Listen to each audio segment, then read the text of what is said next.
Hey Charlotte, here is my talking through the competition scanning video you're going to do for this week's Business Blast Off coaching. It's only 5 slides long, and then there's an assignment that goes with it, and there's a worksheet which I've already sent you.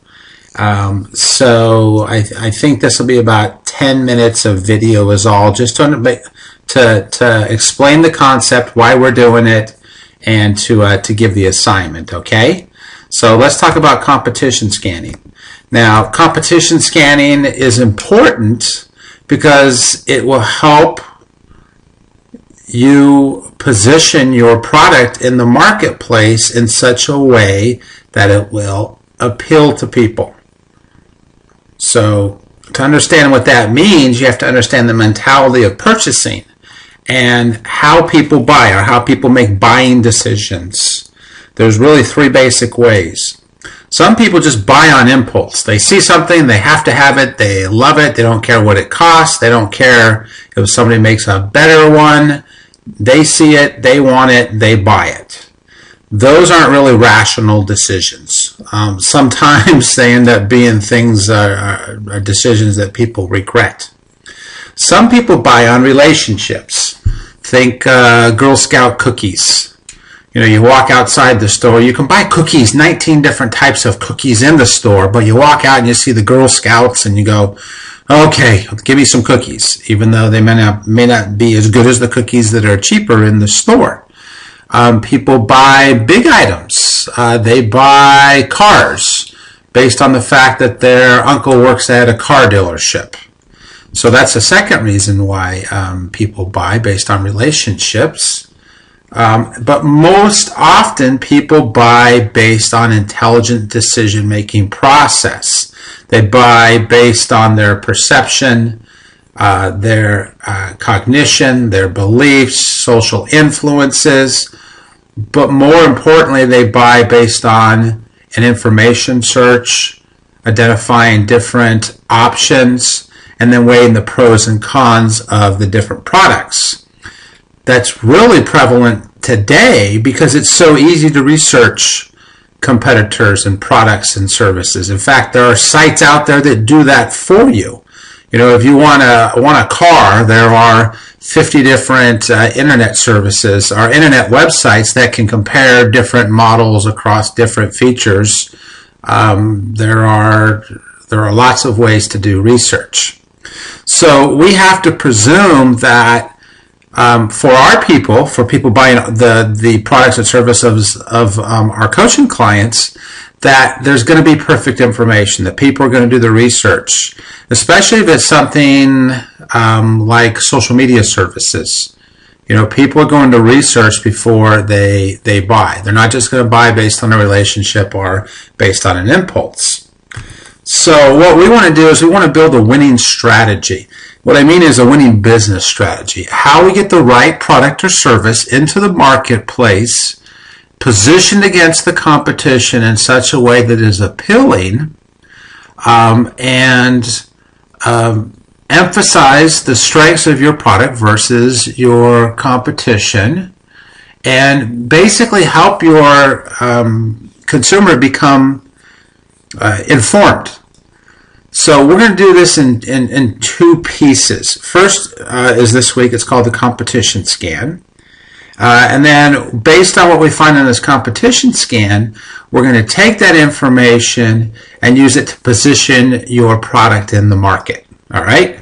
So there's 4 basic pieces of a competition scan, and then 3 basic pieces of market positioning. And those are what you have right there.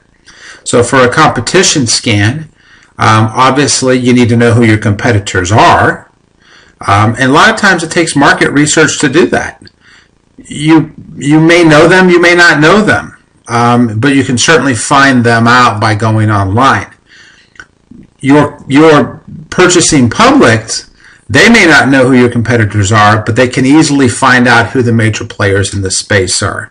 So you should try to do, you being our coaching clients, should try to do customer identification the same way that a potential prospect would do customer identification.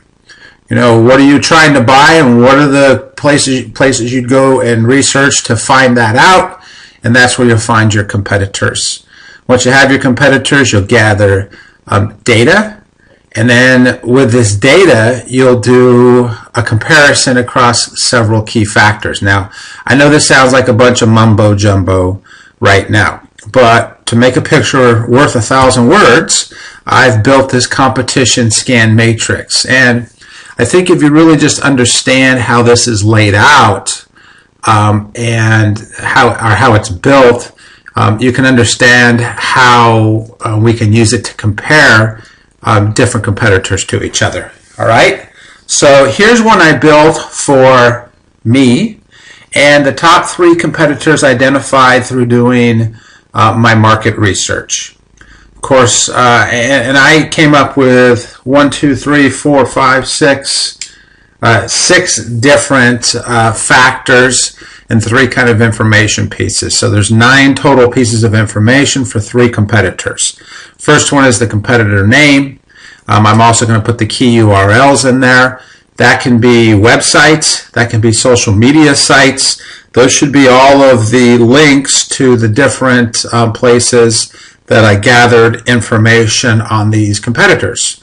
Because once I have that, as you'll see next week, it'll be a lot easier to go in and start differentiating yourself from your competition if you can just click around and look at the different URLs.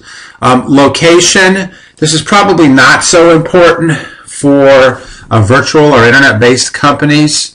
But it could be, especially if your competitor is not in the United States or if they operate in a major metropolitan area or small town North Dakota. Location can matter.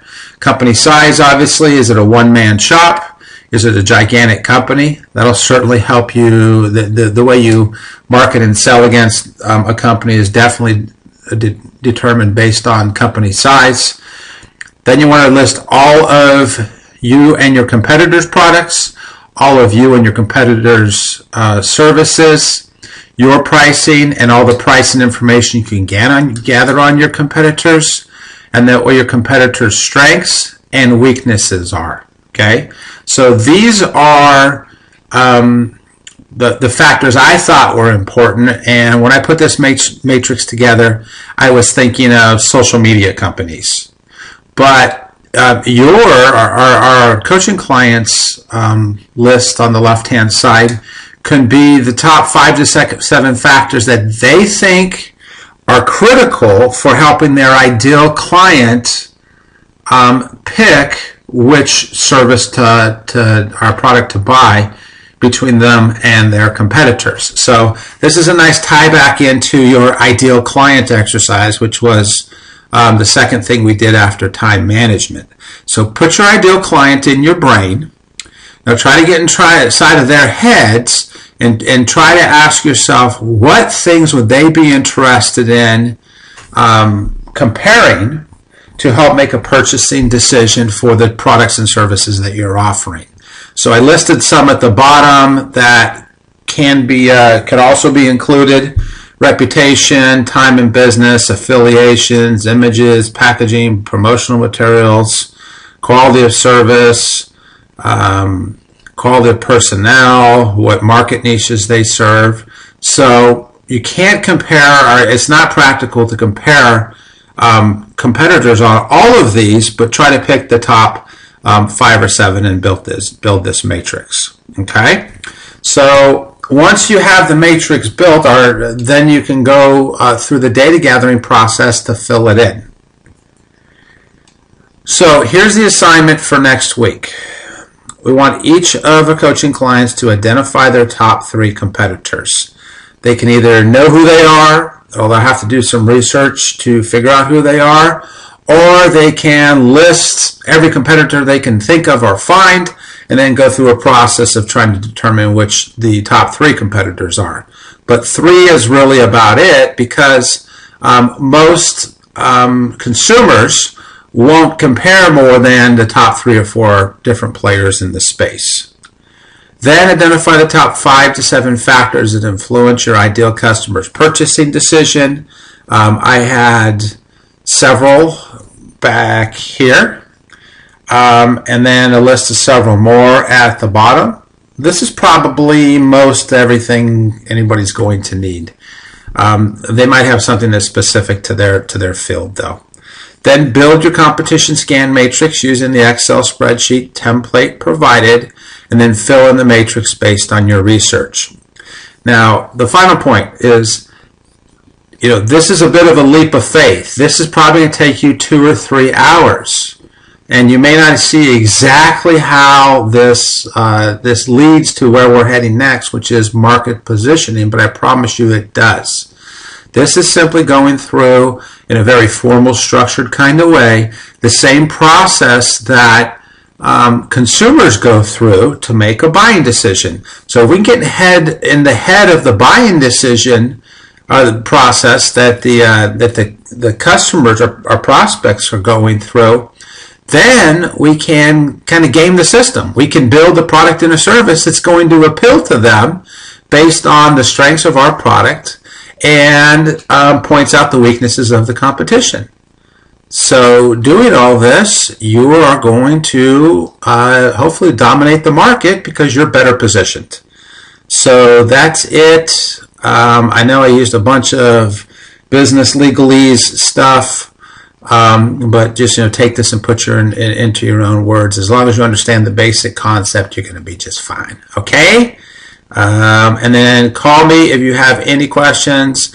I'm working most this weekend. Be happy to help you out. Okay? Thanks, Charlotte. Bye.